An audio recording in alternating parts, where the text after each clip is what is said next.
안녕하세요. 오만사입니다. 저는 결혼하기 전까지 살면서 나쁜 사람을 별로 만나본 적이 없었어요. 운이 좋게도 저희 친척분들이나 이웃분들도 모두 다 다정다감하시고 좋으신 분들이었습니다. 아파트 생활을 그리 오래도록 했었지만 그 흔한 층간소음으로 이웃들 간의 얼굴을 붉히는 일도 없었고요. 주말 저녁이 되면 아래층과 앞집 아주머니께서 늘 텃밭에 키운 채소들을 한 보따리씩 나눠주시곤 해서 늘 저의 식탁에는 오이와 호박과 상추와 고추와 같은 무농약의 싱싱한 야채가 올라오곤 했습니다. 저희 엄마도 늘 수박이라도 있으면 반쪽을 갈라서 이웃과 나눠 먹곤 했어요. 제가 어렸을 때에는 맞벌이셨던 부모님을 대신해서 저와 남동생이 집에 둘만 있는 걸 아셨던 이웃분들이 간식을 먹으라며 불러서 챙겨주기도 했어요. 제 친구들도 하나같이 다 착했습니다. 제가 만난 사람들도 다 그랬던 것 같아요. 그중 한 명의 남편도 그렇다고 생각했습니다. 고부 갈등이며 시댁 사연이며 하는 말도 안 되는 일들은 그저 허구나 소설 속에 나오는 옛날 얘기라고 생각했어요. 저와는 전혀 거리가 먼 얘기라고 생각했었는데 그게 아니더라고요. 결혼 당시에 남편은 공무원으로 근무를 하다가 그만두었어요. 현 세대와 맞지도 않는 딱딱하고 유연하지 못한 조직 문화와 무슨 민원이 그리도 많은지 그걸 해결하느라 진이 빠진다고 했습니다. 그냥 그만두고 싶어서 하는 핑계 같았어요. 차라리 속 편하게 택배 일을 하는 것이 낫겠다면서 업종을 변경하더라고요. 저는 그런 남편을 응원해줬고 한 살이라도 얻었을 때 무슨 일이든지 하고 싶은 일에 도전해보는 것도 좋다고 생각했어요. 그런 저희 부부의 생각을 이해를 못해주는 분이 한 분이 계셨어요. 바로 시어머니셨어요. 시어머니는 제가 만나온 사람들 중에서 가장 이해가 잘 안 되는 분이셨어요. 결혼 전에는 역시나 공무원인 저를 이뻐해 죽고 못 사는 것처럼 좋아하시다니 결혼을 하자마자 싹 달라지더라고요. 뭔지 모르지만 제가 시어머니께 뭔가를 끊임없이 해드려야 하는 것처럼 행세를 하셨어요. 이게 시월드라는 건가 했네요. 제가 결혼할 당시에는 친정엄마가 혼자 사시게 되었어요. 이모가 이민해서 살고 있던 캐나다에 오빠를 일찌감치 유학을 보냈었는데 오빠가 거기서 만난 여자와 결혼을 해서 자리를 잡고 살고 있었거든요. 제가 결혼을 하게 되자 오빠가 이모네 식구도 있으니까 캐나다에서 함께 살자고 했지만 마다하셨어요. 엄마는 그때도 위암이란 걸 알고 계셨는데 모두에게 숨기셨더라고요. 그래서 그토록 제 결혼에 강박을 가지셨나 했습니다. 아버지가 돌아가신 후에 이사를 가실 것을 권해드렸지만 싫다고 하셨어요. 저희 가족이 추억이 깃든 곳을 떠나지 못한다 하시더라고요. 엄마가 암투병을 아무도 모르게 조용히 하시다가 방사선 치료를 받으시면서 제가 눈치를 챘습니다. 이미 그때는 위암 말기 판정을 받은 상태라서 어떻게 할 수가 없다고 했어요. 하늘이 무너지는 것만 같았습니다. 아버지가 그렇게 어느 날 갑자기 예고도 없이 돌아가셨는데 엄마마저 죽을 병에 걸렸다니 믿어지지 않더라고요. 그때가 남편과 결혼을 한 지 1년 만이었어요. 신혼집은 남편이 마련한 투룸 전세에 살고 있었어요. 손을 쓸 수가 없는 위암 말기 환자라도 갈수록 심해지는 통증 때문에라도 한 발자국도 병원을 떠날 수가 없어서 늘 퇴근을 하자마자 엄마 병실로 달려가는 삶이 시작되었어요. 때에 따라서는 엄마 집에 있던 물건들을 가져오게 했고 엄마가 키우시던 고양이들을 케어하기 위해서 남편을 보내기도 했습니다. 시어머니가 친정엄마 위암 말기 판정에 놀랐다면서 단숨에 저에게 달려와서 그랬어요. 얼마나 상심이 크냐? 나도 그 소식을 듣고 얼마나 놀랐는지 모른다. 그래서 이렇게 달려왔지 뭐냐? 마음을 단단히 먹어라. 그러면 그렇지. 역시나 시어머니는 참 따뜻하신 분이구나 라고 생각했어요. 평소에는 까칠하셔서 저희 친정엄마의 위암 말기 소식에도 그저 무덤덤하고 냉정하실 줄 알았거든요. 이렇게 벗은발로 번개처럼 달려와서 위로를 해주시다니 제가 그런 시어머니를 나쁘게만 바라봤구나 라고 생각했었네요. 그뿐만인가요? 갑자기 남편의 손을 잡고 방 안에 들어가서 무슨 말인지 길게 얘기를 나누시더라고요.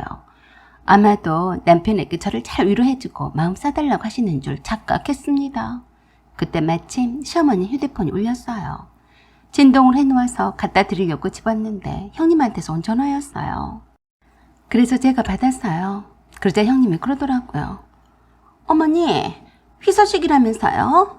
무슨 일이세요? 동순의 친정어머니가 위암 말기 판정을 받은 것과 무슨 상관이에요?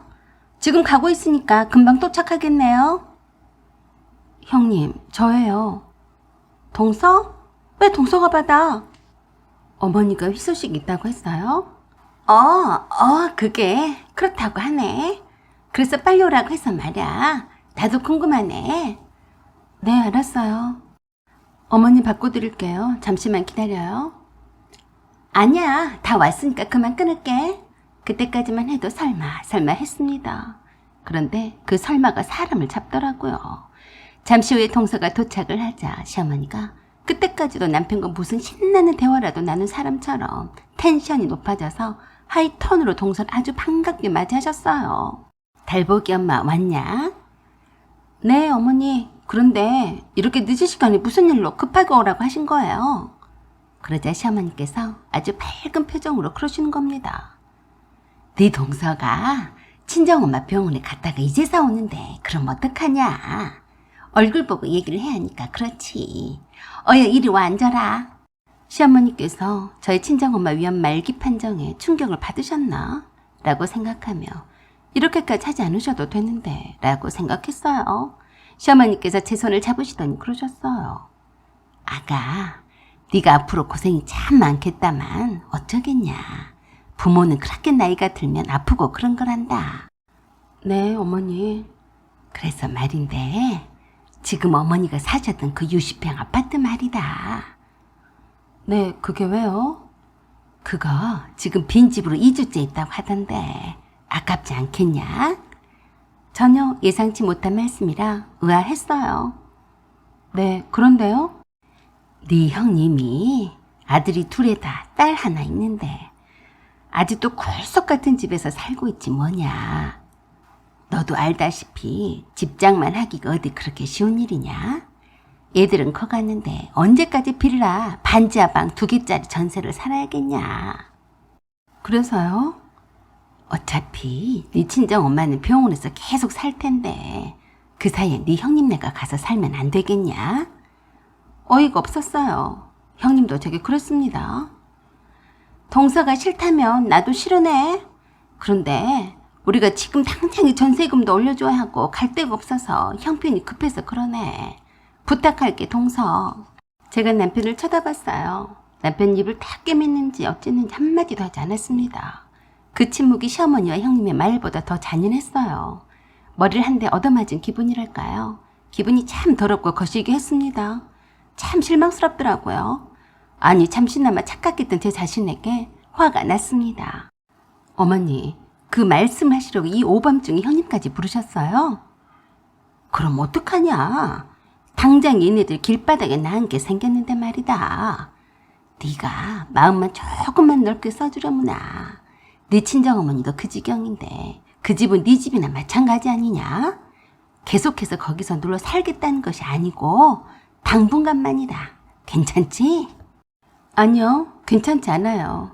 제 친정엄마가 위암 말기라 오늘 내일 하시는데 그런 말을 하던 제정신이세요. 안 들은 걸로 할 테니 돌아가세요. 라고 하며 일어나서 안방에 들어가 버렸습니다. 그랬더니 조용히 돌아갔어요. 믿을 수가 없었어요. 왜 저렇게 시어머니가 기분이 좋았나 했더니 친정엄마의 말기 판정에 빨리 죽게 되었으니 신이 나서 그런 거라뇨. 미친 것들이었어요. 그때부터 남편부터 시작을 해서 시집 식구들이 다 원수처럼 보였습니다. 험한 일을 겪어보니 제가 독해졌어요. 그 후로 2주 정도 지났을까요? 퇴근하자마자 친정엄마 병실에 들리기 바빠서 엄마가 사시던 집에는 못 가본 지가 꽤 되었어요. 키우던 고양이들도 저희 집으로 데려다 놨기에 남편에게만 한 번씩 틈날 때 가서 화분에 물도 주고 오라고 했었거든요. 엄마 속옷과 이런저런 서류 정리를 위해서 엄마가 사시던 집에 갔습니다. 그런데 비번이 바뀌었어요. 이상했습니다. 비번을 바꿨다는 말을 남편에게서 들은 적이 없었거든요. 그런데 집안에 사람 소리가 들리는 것 같았어요. 설마 그럴 리가? 혹시 몰라서 배를 눌렀더니 기가 막히게도 아주버니의 형님이 나란히 파자마 차림으로 자기 집인양하며 문을 열어줬어요. 기가 막혔습니다. 아주 당당하게 자기 집인양 행세를 하다니 어쩜 이럴 수가 있나요? 입을 쩍 벌리고 놀란 가슴에 심장이 방망이질을 치는데 어쩜 그리도 태연하게 그러는지. 동서, 왜 놀라고 그래? 여기로 이사 온 지 일주일이나 됐어. 어머니가 오라고 해서 말이야. 어서 와. 동생 친정엄마 물건 하나도 안 건드렸네. 우린 그냥 몸만 와도 되겠더라고. 고마워. 동서 덕분에 우리가 이렇게 넓은 집에 살고 말이야. 하하하. 멋이 어째요? 누구 맘대로 주인 허락도 없이 이사를 와요? 그러자 아주버니가 불쾌하다는 듯이 그랬습니다. 재수씨 친정어머니가 병원에 계실 동안만 있겠다는데 그 정도 별일을 못 봐줘요? 지금 그렇게 우리를 거지 취급을 해야겠어요? 이거 다 엄마가 이리로 이사와도 된다고 해서 온 거라고요. 어이가 없었어요. 거실로 들어가 봤더니 예전 모습은 온데간데도 없고 자기네들 편리한 대로 다 거실이며 탁자 등의 위치가 바뀌어 있었고 친정엄마가 쓰시던 안방만 빼놓고 다른 방들은 제멋대로 치우고 자기네들 살림으로 채웠더라고요. 화가 머리 끝까지 나서 소리쳤습니다. 당장 여기서 나가지 못해요? 주인도 없는 집에 함부로 들어와서 살다니. 그래서 친정엄마가 위한 말기 판정을 받아서 그렇게들 좋아라 했군요. 정말 기가 막혀서 말이 안 나오네. 그랬더니 아주버니가 저를 잡아먹을 듯이 되돌면서 그랬어요. 뭐 이런 개뼈따구 같은 것이 우리 집에 들어왔냐? 감히 누구한테 거지 취급하는 거야? 내가 네 엄마 집을 뺏기라도 했니? 갈 데가 없어서 잠시 살겠다는데 왜 네가 싫다고 그래? 말하는 폼새가 완전히 상놈의 집구석이었어요. 그래서 제가 경찰에 신고를 했어요. 그런 다음에 또 어디론가 전화를 한 후에 웃기다는 듯이 팔짱을 끼고 지켜보는 아주버니 형님에게 그랬어요. 곧 경찰이 올 거예요. 그때까지 여기서 나가지 않으면 죽어 침입죄로 잡혀갈 줄 알아요. 그래도 자기네들끼리 킥킥거리며 웃고 떠들었습니다. 야, 경찰이 그렇게 할 일이 없는 줄 아니? 가족 간 일인데 귀찮은 일로 신고했다고 짜증을 안 내면 다행이다. 동선의 친정집에 잠시 놀러왔다고 눌러앉았다고 신고하는 그런 정신병자가 이 대한민국에 너 말고 어디 있겠냐? 라고 하며 조롱했어요. 그래요? 그런지 아닌지는 두고 보면 알겠죠. 적금 후에 경찰보다 앞서서 한 무리의 양복을 입은 사람들이 집에 몰려왔습니다.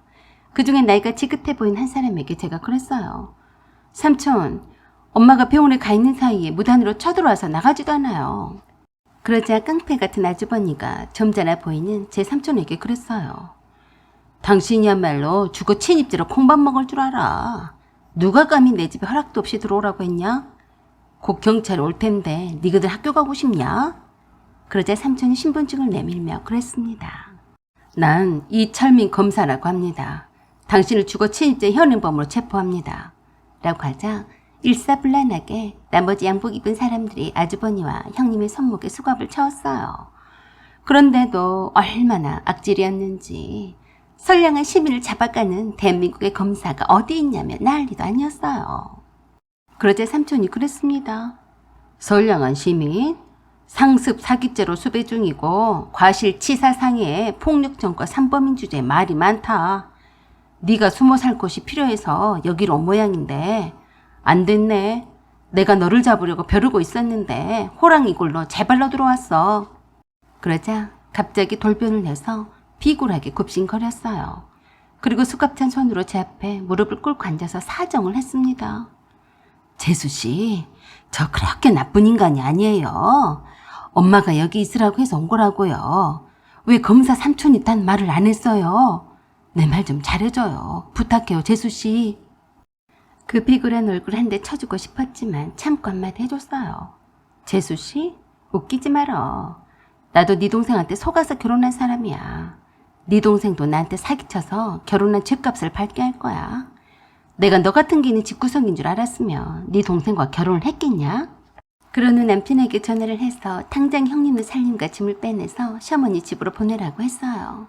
당연히 제멋대로 비번도 가르쳐주고 들어와 살게 한 남편에게 이혼 소송을 하겠다고 했더니 검사 삼촌의 겁을 먹어서인지 원하는 대로 이자료도 다 줬습니다. 그래서 깔끔하게 헤어졌네요. 시어머니는 큰아들 내외가 교도소에 가 있는 동안 형님 네들을 키우며 살았어요. 그때도 저에게 그러더라고요. 진작에 검사 삼촌이 있다고 그러지 그랬냐? 지금이라도 내 아들 형량 좀 낮추게 해달라고 하면 안 되냐? 미쳤어요? 형량 좀 더 높이라고 해야죠. 나한테 어떻게 했는데 낮추라고 해요? 무엇이 잘한 건지 못한 건지 아예 구분을 못하는 것이 분명해 보였는데 이런 집안에 내가 어쩌다가 발을 잘못 들여다 놨는지 끔찍하기만 했습니다.